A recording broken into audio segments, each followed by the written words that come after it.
Assalamualaikum warahmatullahi wabarakatuh. Innal hamdalillah nahmaduhu wa nasta'inuhu wa nastaghfiruh wa nastahdihi wa natubu ilayh wa na'udzu billahi min shururi anfusina wa min sayyiati a'malina. May yahdihillahu fala mudilla lahu wa may yudlil fala hadiya lahu. Asyhadu an la ilaha illallah wahdahu la syarika lahu wa asyhadu anna Muhammadan abduhu wa rasuluhu la nabiyya wa la rasula ba'da amma ba'du. Fa ya ayyuhal hadirin usi nafsi wa iyyakum bitaqwallah. Faqad fazal mu'minun al-muttaqun haitsu qala jalla wa ala fi kitabihil karim ba'da an a'udzu billahi minasyaitonir rajim. Ya ayyuhalladzina amanu taqullaha haqqa tuqatih wa la tamutunna illa wa antum muslimun. Wa qala ya ayyuhalladzina amanu taqullaha wa kunu ma'as shadiqin. Wa qala ya ayyuhalladzina amanu taqullaha wal tanzur nafsum ma qaddamat lighad wattaqullaha innallaha khabirum bima ta'malun. Jamaah salat maghrib rahimani wa rahimakumullah. Alhamdulillah, kita panjatkan puji syukur kehadirat Allah Subhanahu wa taala atas berbagai karunia dan nikmatnya sehingga kita bisa berkumpul di masjid ini dalam rangka untuk thalabul ilmi.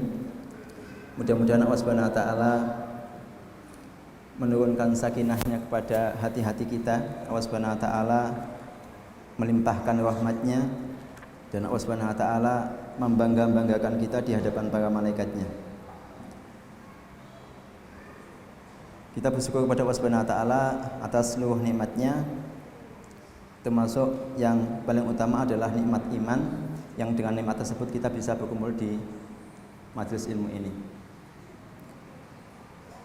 Allah Subhanahu wa taala di dalam surat Al-Hijr ayat 2 dan 3 berfirman, "Rubbama yawaddul ladzina kafaru law kanu muslimin, tahum ya'kulu wa yatamatta'u wa yulhihimul amalu fasawfa ya'lamun." Ayat ini menjadi penegas tentang nikmat besarnya nikmat iman, di mana melalui ayat ini Allah Subhanahu wa taala ingin memberitahukan kepada kita bahwa seringkali pada hari kiamat kelak orang-orang kafir berkeinginan kalau seandainya dulu ketika di dunia mereka adalah orang-orang muslim. Para mufassir banyak menyebutkan bahwa ini terjadi pada hari kiamat, dan kisahnya adalah orang-orang kafir kelak akan mendapati sebagian orang-orang muslim yang masih belum bersih dosanya, kemudian mereka bertemu di neraka. Kemudian orang-orang kafir ini mengajak orang-orang muslim, ma'arna angkum imanukum, iman kalian itu tidak bermanfaat bagi kalian. Apa manfaatnya sholatmu, apa manfaat siammu, apa manfaat zakat sedekahmu dan lain sebagainya. Tapi kemudian ketika Allah Subhanahu wa taala sudah membersihkan orang-orang muslim ini dari dosa-dosanya, Allah Subhanahu wa taala kemudian memasukkan orang muslim ini ke dalam jannah. Pada saat itulah orang-orang kafir berkeinginan supaya mereka dulu di dunia menjadi orang muslim. Yang kedua, salawat dan salam kita haturkan kepada Nabi kita Muhammad sallallahu alaihi wasallam, pada keluarga beliau, para sahabat, tabi'in dan mereka yang senantiasa mengikuti jejaknya hingga kiamat kelak. Bapak-bapak, ibu-ibu, adik-adik rahimani wa rahimakumullah. Saya diamanai untuk mengkaji buku yang saya tulis, yaitu Tadabbur Kisah Qur'ani. Dan pada kesempatan perdana ini izinkan saya untuk menyampaikan materi dengan judul Urgensi Ilmu dalam Kisah Qur'ani. Kalau di dalam banyak buku para ulama itu disebutkan nas-nas, dalil-dalil baik dari Al-Quran maupun As-Sunnah yang menyebutkan tentang urgensi ilmu. Tetapi di sini kita akan menyampaikan dari sisi yang berbeda, yaitu ditinjau dari sisi kisah Al-Quran. Kita awali dari pernyataan Imam Al-Biqai di dalam bukunya Nadmud Durar fi Tanasubil Ayati was Surah. Beliau menyebutkan ketika membahas tentang kisah Dzulqarnain yang ada di dalam surat Al-Kahfi. Jadi di dalam surat Al-Kahfi itu kan ada 4 kisah. Kisah Ashabul Kahfi yang berbicara tentang fitnah iman, kisah Shahibul Jannatain yang berbicara tentang fitnah harta dan kekayaan. Kemudian yang ketiga adalah kisah Nabi Musa yang menuntut ilmu yang berkaitan dengan fitnah ilmu. Kemudian yang keempat adalah fitnah kekuasaan yang diperankan oleh Dzulqarnain. Kemudian Imam Al-Bukhari menyebutkan bahwa kenapa setelah Allah Subhanahu wa taala menyebutkan kisah Nabi Musa, Allah Subhanahu wa taala kemudian menyebutkan kisah Dzulqarnain. Alasannya adalah karena kisah Nabi Musa itu adalah rihlah untuk menuntut ilmu. Sedangkan perjalanan yang dilakukan oleh Dzulqarnain itu adalah rihlah lil jihad, perjalanan untuk berjihad.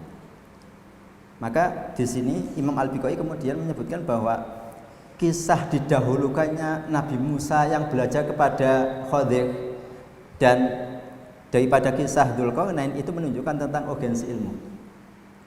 Itu menunjukkan tentang urgensi ilmu. Bahkan hatta ibadah jihad pun dia butuh ilmu. Hatta jihad pun membutuhkan ilmu. Bahkan ada salah seorang ulama itu yang menyampaikan jihad tanpa ilmu, orang yang berjihad tanpa ilmu itu seperti seorang perampok. Dia merampas harta yang tidak halal untuk diambil dan dia menumpahkan darah yang tidak hak untuk ditumpahkan. Oleh karenanya kita tertarik untuk membahas urgensi ilmu dari kisah-kisah yang ada di dalam Al-Quran.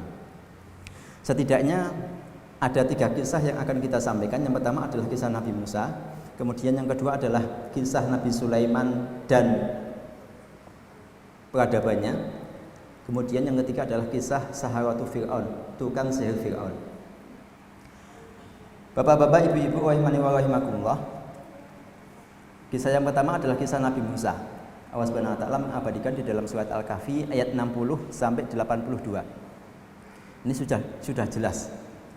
Kita banyak belajar dari kisah Nabi Musa dan itu kita cantumkan di kisah yang pertama di dalam buku ini. Ini untuk mengingatkan kepada kita tentang urgensi ilmu di dalam hidup kita. Hatta seorang nabi, hatta seorang rasul, hatta seorang rasulul azmi yang bernama Nabi Musa, ketika diberitahu oleh Allah Subhanahu wa taala ada seorang hamba yang memiliki ilmu yang tidak dimiliki oleh Nabi Musa, Nabi Musa tergerak hatinya untuk menemui hamba soleh ini, belajar tanpa rasa malu.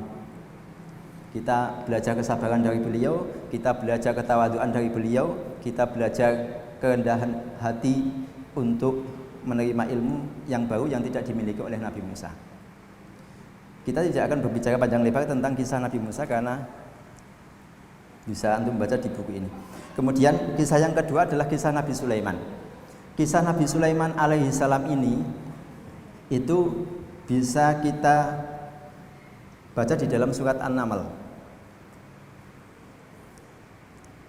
Para ulama itu banyak menyebutkan bahwa tema utama atau kandungan besar yang dibahas di dalam surat An-Naml itu adalah berbicara tentang peradaban. Jadi kalau kita ingin membangun sebuah peradaban, bagaimana peradaban itu ditegakkan dan piranti-piranti apa yang perlu dimiliki oleh peradaban tersebut, maka bacalah surat An-Naml. Karena di situ kita akan mendapati bagaimana peradabannya Nabi Sulaiman ini berdiri kokoh. Nah, di antara faktor penting dan piranti yang harus ada di dalam sebuah peradaban adalah al-ilmu. Al-ilmu. Ilmu. Peradaban akan unggul kalau ditopang dengan ilmu. Nah, di dalam kisah Nabi Sulaiman dan peradabannya ini setidaknya ada 3 kisah yang menegaskan bahwa peradaban Nabi Sulaiman ini betul-betul landasannya adalah ilmu. Yang pertama adalah surat An-Naml ayat 15. Allah Subhanahu wa taala berfirman, "Wa laqad ataina Dawuda wa Sulaimana ilma." Wa qala alhamdulillahilladzi faddalana ala katsirin min ibadihil mu'minin. Coba kita amati di dalam ayat ini. Wa laqad ataina Dawuda wa Sulaimana ilma. Yang Allah Subhanahu wa taala karuniakan di dalam ayat ini itu adalah ilmu.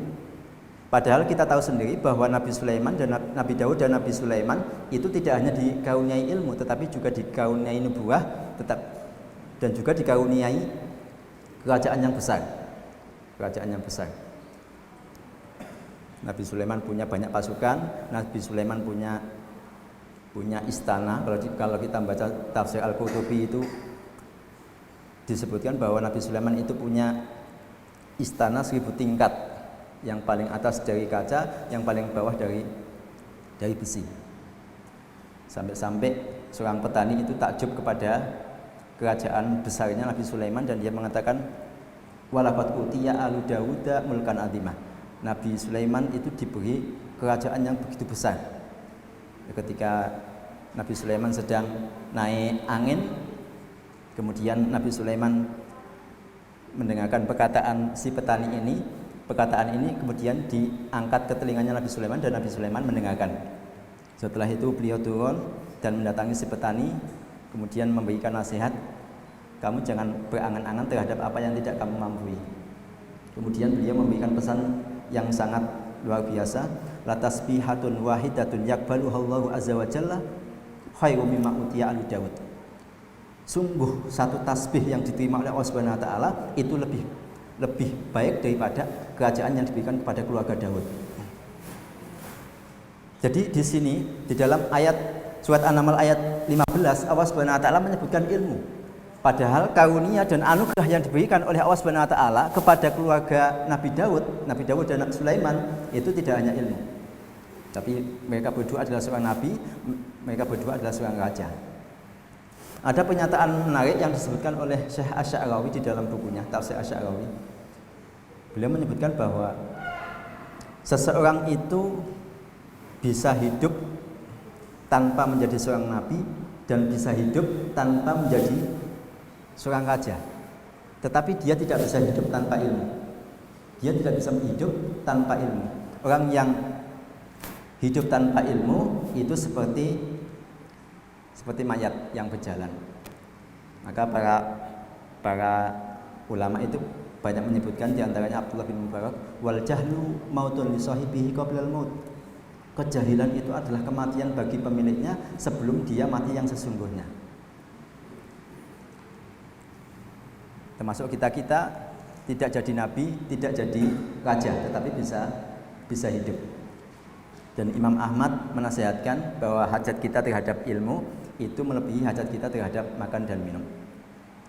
Bapak-bapak, ibu-ibu, rahimani wa rahimakumullah, itu yang pertama, anugerah yang diberikan Allah Subhanahu wa taala itu adalah nikmat ilmu. Bukan nikmat nubuwah, bukan nikmat kerajaan. Kemudian yang kedua adalah kisah burung hudhud. Kisah burung hudhud. Kisah burung hudhud ini juga disebutkan di dalam surat An-Naml. Jadi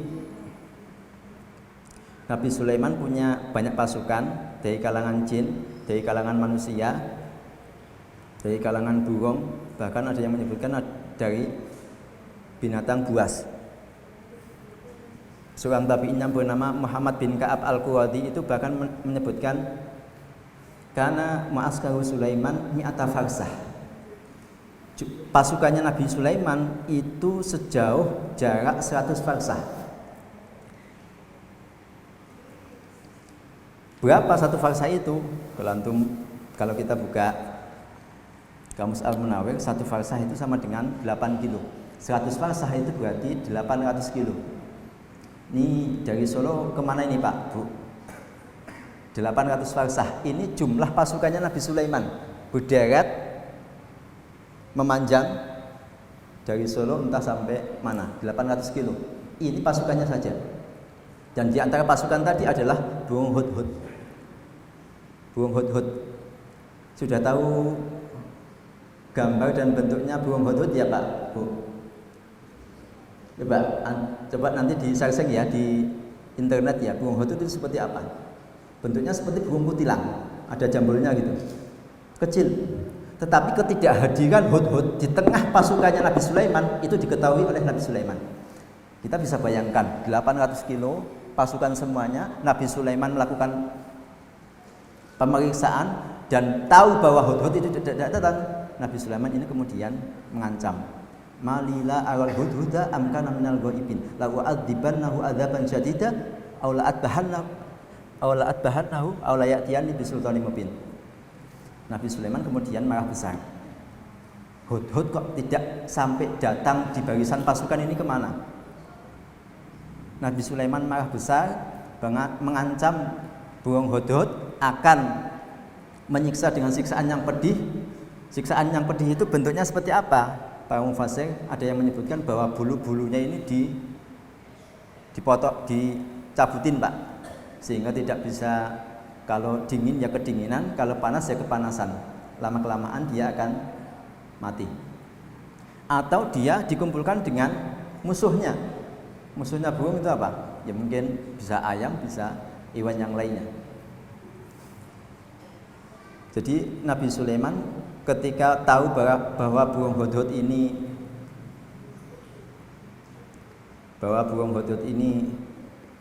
tidak hadir di dalam barisan pasukan, Nabi Sulaiman marah besar. Dan tidak lama berselang, famakatha ghayra ba'idin faqala ahadtu bima lam tuhit bihi wa ji'tuka min saba'in binaba'in yakin. Tidak lama berselang Hudhud kemudian datang. Tidak lama berselangnya Hudhud ini menunjukkan bahwa sebetulnya Hudhud ini sudah berusaha dan berupaya untuk datang tepat pada waktunya. Tetapi karena jauhnya jarak perjalanan antara Yaman ke Palestina, ada yang menyebutkan bahwa jaraknya itu ada 2000 km. Karena jarak jauh yang ditempuh oleh burung Hudhud ini, itu menjadikan Hudhud ini datang terlambat di barisan pasukannya Nabi Sulaiman. Dan ketika datang, burung Hudhud ini dengan pede mengatakan, ahadtu bima lam tuhit bihi wa ji'tuka min saba'in binaba'in yakin. Aku datang dari negeri Sabak dengan berita penting yang meyakinkan, dan berita ini aku ketahui sedangkan kamu tidak mengetahui. Bapak-bapak, ibu-ibu, rahimani wa rahimakumullah, kata-kata burung Hudhud ini sebetulnya bisa panjang lebar. Bahasa yang digunakan oleh Hudhud itu adalah ahadtu bima lam tuhit bihi. Ahata yuhitu di dalam bahasa Arab itu tidak hanya sekedar alima ya'lamu, mengetahui, tapi lebih daripada itu. Al ilmu bi syai' min jami'i jihatihi, mengetahui sesuatu dari segala sisinya. Burung Hudhud ini mengetahui segala sesuatu tentang kerajaan Sabak, baik tentang kepemimpinannya, baik tentang kondisi duniawinya, baik tentang keagamaannya. Dan ini dimiliki oleh Hudhud yang tidak dimiliki oleh Nabi Sulaiman. Dan ini juga menjadi mukadimah yang menarik dari Nabi Sulaiman. Ahadtu bima lam tuhit bihi, di mana di hadapan Raja Sulaiman yang sedemikian besar, yang sedemikian marah, tetapi Hudhud bisa menenangkan dengan kata-kata ahadtu bima lam tuhit bihi wa ji'tuka min saba'in binaba'in yakin. Lalu apa kaitan antara kisah burung Hudhud ini dengan apa yang kita kaji, yaitu tentang urgensi ilmu? Imam Ibnu Qayyim Al-Jauziyah itu menyebutkan di dalam bukunya Miftah dari Sa'adah, beliau menyebutkan kata pendek tetapi menjadi kata kunci. Innama naja bil ilmi. Hudhud itu selamat dari ancamannya Nabi Sulaiman itu karena ilmu yang dimilikinya. Ilmu tentang apa? Ilmu tentang kerajaan Sabak. Wahai Nabi Sulaiman, itu loh, di sana di negeri Yaman ada negeri Sabak yang bagus perekonomiannya, tetapi dia dipimpin oleh seorang wanita dan mereka menyembah matahari, tidak menyembah Allah Subhanahu wa taala. Jadi yang menyelamatkan Hudhud dari ancaman Nabi Sulaiman itu adalah ilmu. Dan ini menjadi penting. Ini penting. Yang menyelamatkan Hudhud dari ancamannya Nabi Sulaiman adalah ilmu. Sekalipun berita yang dibawa oleh Hudhud itu tidak serta-merta diterima oleh Nabi Sulaiman. Seberapapun berita penting yang disampaikan oleh Hudhud itu tidak menjadikan Nabi Sulaiman itu langsung percaya, tetapi qala sanandur asadaqta am kunta minal kadhibin. Akan kita cek terlebih dahulu apakah kamu betul-betul jujur, benar, ataukah kamu termasuk orang-orang yang pendusta. Ini pentingnya cross-check terhadap berita yang disampaikan oleh bawahan. Apakah yang disampaikan oleh Hudhud ini hanya sekedar supaya selamat dari ancaman, ataukah memang betul-betul Hudhud, apa yang diberitakan oleh Hudhud ini betul-betul adanya. Ini kisah tentang burung Hudhud. Kemudian yang ketiga adalah kisah tentang sayembara pemindahan singgasana Ratu Saba. Kita tahu ya bahwa ketika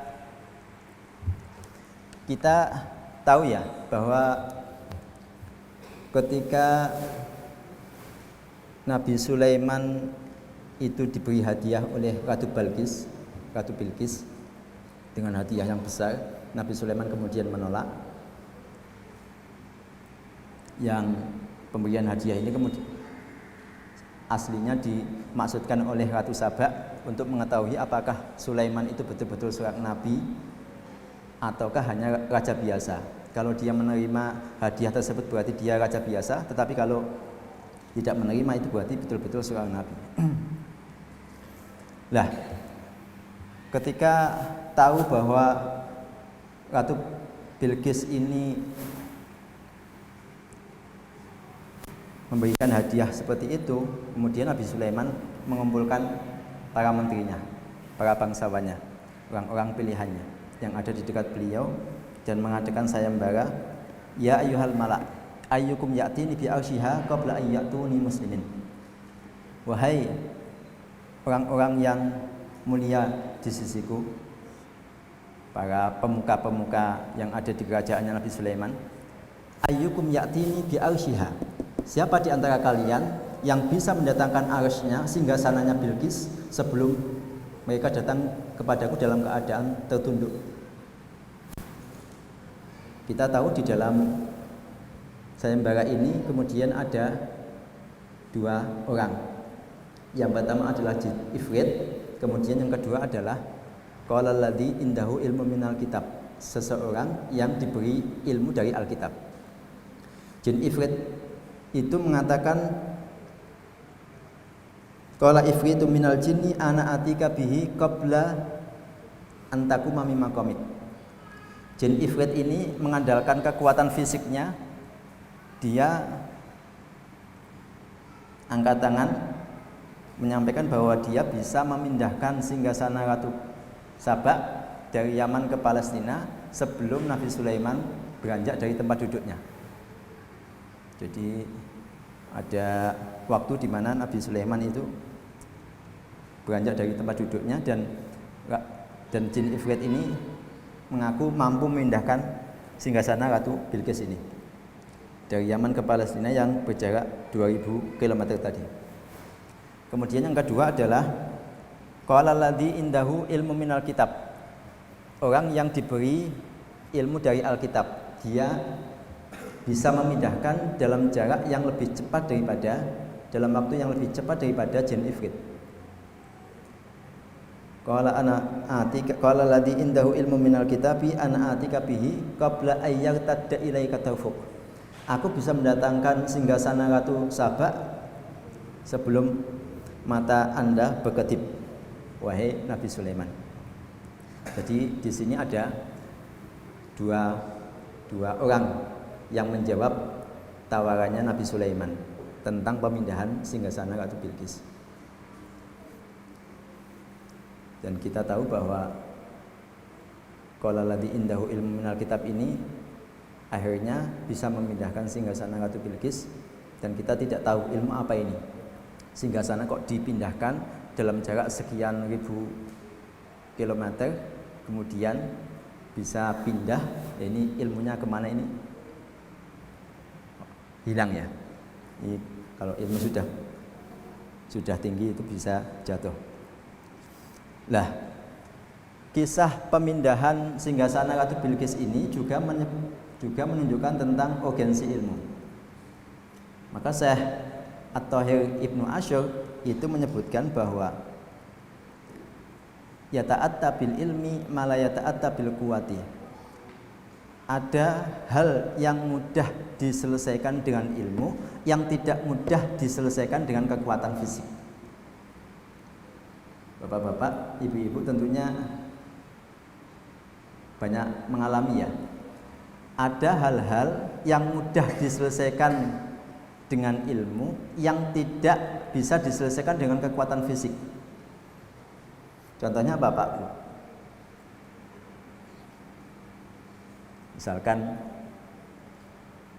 kalau kita sakit itu perginya ke dokter apa ke tukang bengkel? Kita perginya ke dokter apa ke tukang bengkel? Kalau misalkan kita sakit kemudian ke tukang bengkel, kita dikasih apa? Kasih oli mungkin. Obatnya oli. Dan ini tadi pesan penting dari kisah pemindahan Singgasana Ratu Bilqis adalah ilmu. Sesuatu itu bisa menjadi mudah jika didasari dengan ilmu, yang tidak bisa diselesaikan dengan kekuatan fisik. Berapa menit lagi nih, Pak?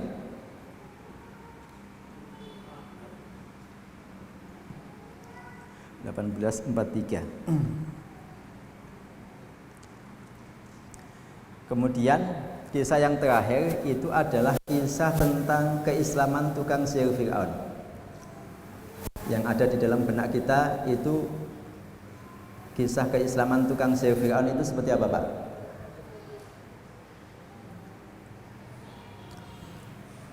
Nabi Sulaiman ditantang oleh Fir'aun untuk adu sihir, ya kan?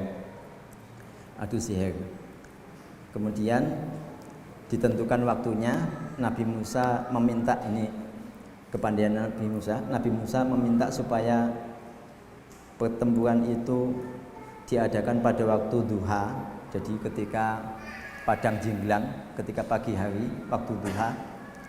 Dan Nabi Musa meminta supaya dihadirkan manusia-manusia pada saat itu dikumpulkan di tanah lapang, dan mereka bisa menyaksikan peristiwa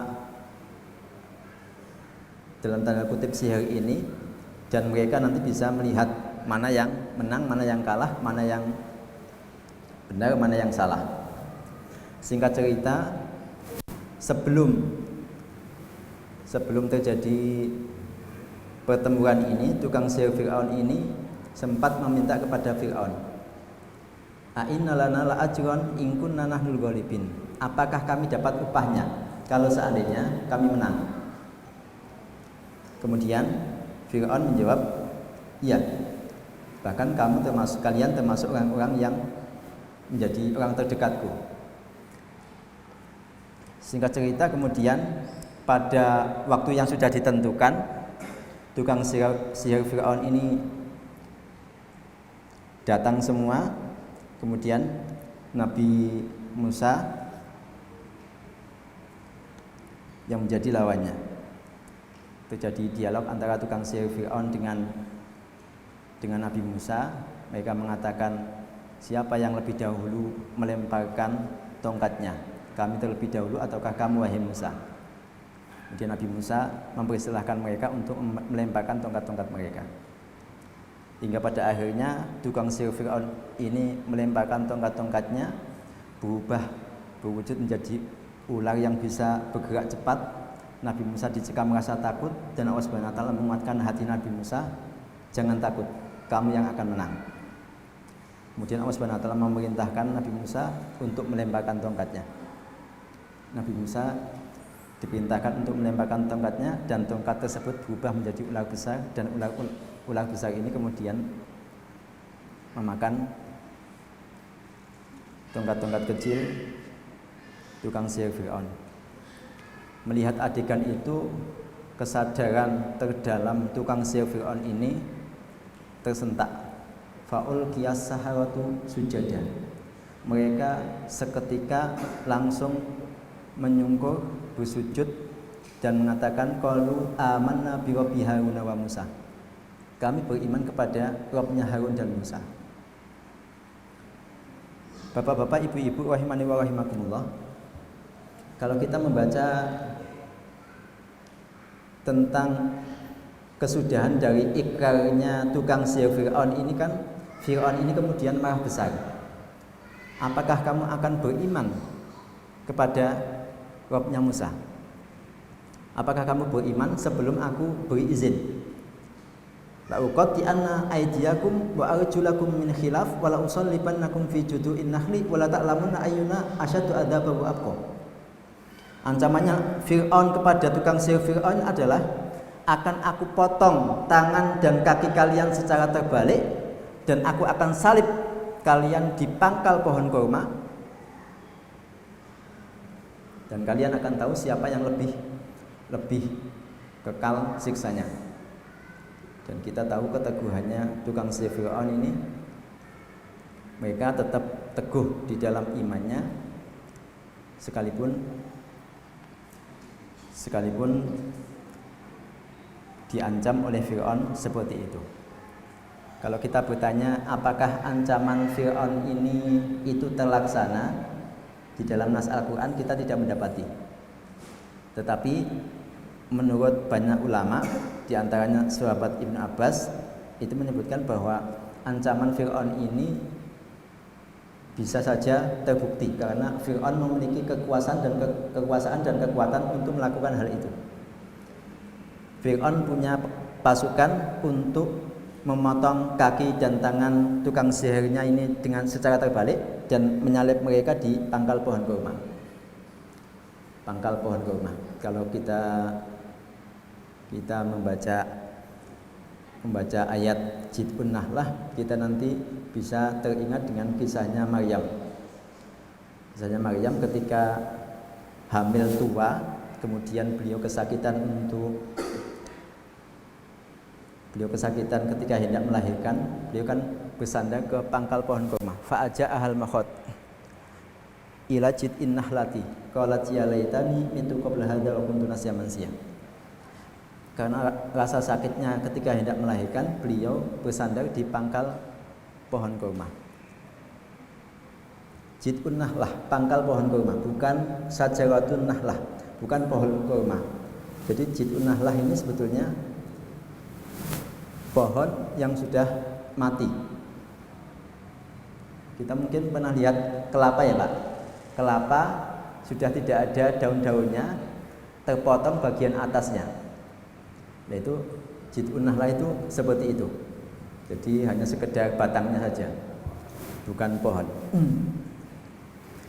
Dan pangkal pohon kurma ini yang dijadikan oleh Fir'aun untuk menyalib tukang sihirnya. Saya termasuk yang bertanya-tanya Pak dulu. Saya termasuk yang bertanya-tanya, apa yang menyebabkan tukang sihir Fir'aun ini begitu teguh mempertahankan keimanannya, sekalipun dia diancam oleh Fir'aun, dipotong kaki dan tangannya secara terbalik dan disalib di pangkal pohon kurma.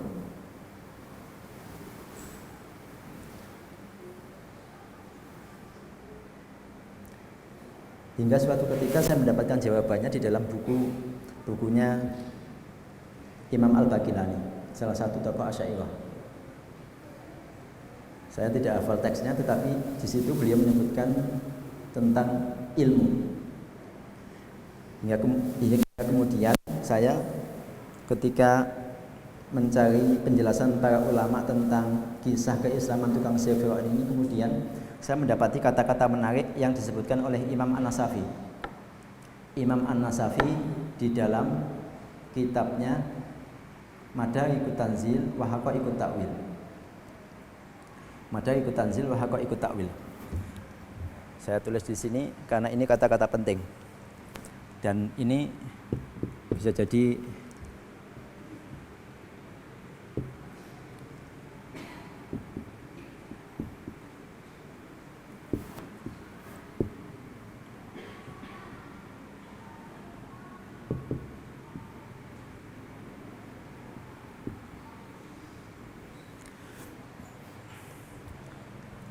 wa dzarra fir'auna jahlhu bihi Wa nafa'ahum ilmuhum bisihri. Fir'aun itu tidak faham apa-apa tentang dunia persihiran. Wa darra fir'auna jahlubihi. Karena jahil, tidak tahu apa-apa tentang sihir, dia menyangka bahwa apa yang dilakukan oleh Musa, tongkat yang berubah menjadi ular besar dan makan tongkat-tongkatnya tukang sihir Fir'aun, itu hanyalah sihir. Maka kejahilan Fir'aun ini membahayakan dia, karena dia tetap di dalam kekafirannya. Wa nafa'ahum ilmuhum bisihri. Tetapi karena tukang sihir Fir'aun tahu betul-betul bahwa apa yang diperankan oleh Nabi Musa itu sama sekali bukan sihir. Itu berada di luar kendali manusia. Tukang sihir Fir'aun ini sudah belajar ilmu sihir bertahun-tahun, sepanjang hayatnya mereka di dalam kesesatan ilmu sihir. Tetapi karena mereka tahu bahwa apa yang dilakukan oleh Nabi Musa itu bukan sihir, tetapi itu mukjizat, nafa'ahum ilmuhum bisihri. Ilmu tentang sihirnya ini kemudian memberikan manfaat kepada dia. Kemudian mereka tergerak untuk beriman kepada Allah Subhanahu wa taala. Sekalipun konsekuensinya mereka harus dipotong tangan dan kakinya secara terbalik dan disalib di pangkal pohon kurma. Ini ilmu tukang sihir Fir'aun ini membimbing mereka untuk menerima, untuk beriman kepada Allah Subhanahu wa taala. Untuk beriman kepada Allah Subhanahu wa taala. Maka disinilah pentingnya ilmu. Pentingnya ilmu. Fir'aun dengan kecongkakannya tidak memiliki ilmu sama sekali tentang sihir, sehingga dia tetap kokoh di dalam di atas kekafirannya. Sementara tukang sihir Fir'aun itu karena mereka tahu, mereka meyakini bahwa apa yang dilakukan oleh Nabi Musa itu bukan sihir, itu adalah mukjizat yang itu menunjukkan bahwa apa yang dibawa oleh Nabi itu adalah betul-betul dari Allah Subhanahu wa taala. Tukang sihir Fir'aun ini kemudian beriman kepada Allah Subhanahu wa taala. Ilmu sihir ini menuntun mereka untuk beriman kepada Allah Subhanahu wa taala. Kemudian Imam An-Nasafi ini kemudian memberikan kata selanjutnya yang lebih bagus.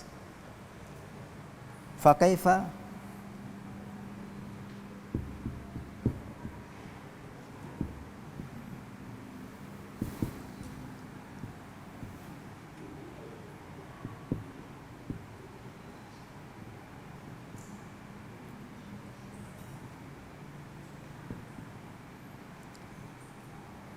Fa kaifa bi ilmi syar'i.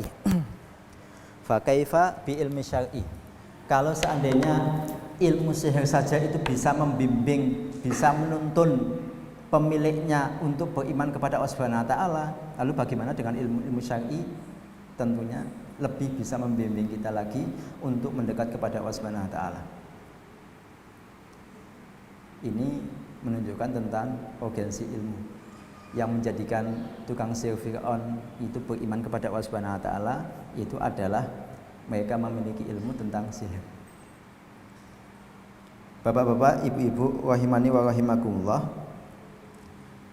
dari kisah tukang sihir Fir'aun ini kita juga belajar tentang keteguhan memegang prinsip sekalipun diancam dengan ancaman yang begitu berat. Kita juga belajar tentang kesabaran mereka. Kita juga, kisah ini juga menginsafkan kita tentang adanya orang-orang yang dikehendaki kebaikan oleh Allah Subhanahu wa taala. Kita yang hari ini berada di atas hidayah, kita bersyukur kepada Allah Subhanahu wa taala sekaligus berusaha untuk istiqomah. Kita belajar dari kisah tukang sihir Fir'aun ini bahwa ada hamba-hamba Allah Subhanahu wa taala yang dikehendaki kebaikan Allah Subhanahu wa taala. Apa yang dimaksud dengan orang yang dikehendaki kebaikan Allah Subhanahu wa taala? Rasulullah SAW pernah bersabda, "Idza aradallahu bi 'abdin khairan ista'malahu." Jika Allah Subhanahu wa taala menghendaki kebaikan kepada seorang hamba, maka Allah Subhanahu wa taala akan menjadikan dia beramal. Para sahabat kemudian bertanya, bagaimana cara Allah Subhanahu wa taala membuat dia beramal wahai Rasulullah? Kemudian Nabi Muhammad SAW bersabda, Allah Subhanahu wa taala akan memberikan taufik kepada dia sebelum kematiannya. Atau kalau dia masih kafir, Allah Subhanahu wa taala akan memberikan hidayah kepada dia, kemudian dia meninggal dalam keadaan iman. Sebagaimana tukang sihir Firaun ini. Sahabat Ibnu Abbas itu mengatakan, kanu fi awwalin nahari saharah wa fi akhirihi syuhada'an bararah. Pada awal siang mereka masih menjadi tukang sihir, tetapi pada akhir siang mereka sudah menjelma menjadi syuhada'an bararah. Mereka menjadi orang-orang yang mati syahid lagi berbakti, sekalipun mereka belum beramal soleh sepanjang hidupnya, sekalipun sebelum mereka beriman mereka menodai seluruh kehidupannya dengan ilmu-ilmu sihir.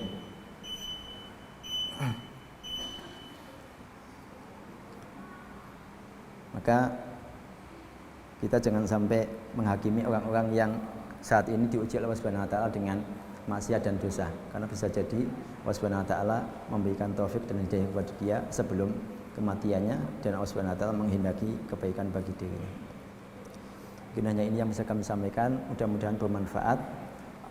Pada intinya kita ingin menegaskan bahwa kita di sini setiap malam Jumat itu sama-sama belajar. Saya belajar menyampaikan dan antum belajar menyimak. Kita sama-sama belajar. Saya di sini bukan yang terbaik di antara antum dan bukan yang terdalam ilmunya, tapi semata-mata ini adalah amanah yang diberikan kepada saya. Mudah-mudahan sedikit ilmu ini bermanfaat bagi kita semua. Mungkin sebelum kita tutup ada yang ditanyakan?